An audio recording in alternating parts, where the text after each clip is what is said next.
We treat patients, not pictures. The studies show, and this has been validated multiple times, that MRIs and imaging generally are correlative with symptoms about 50% of the time. Wow, that's lower. Which is shocking for patients and shocking for the medical community, because you'd think you have the picture, it's all going to be right there.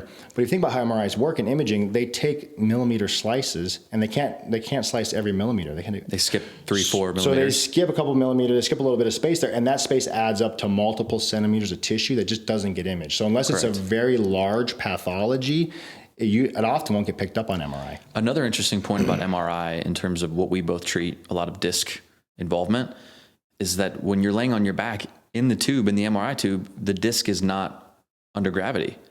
So if you've got somebody that maybe has a clean MRI and they have the radiculopathy, the radiating symptoms, I've had patients that it's hard to prove it, but I'm thinking this has to be compressive when they bear weight.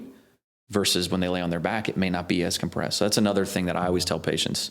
If it's one of those where it's completely clean MRI, but they have all the traditional symptoms of a disc issue, that's one interesting point.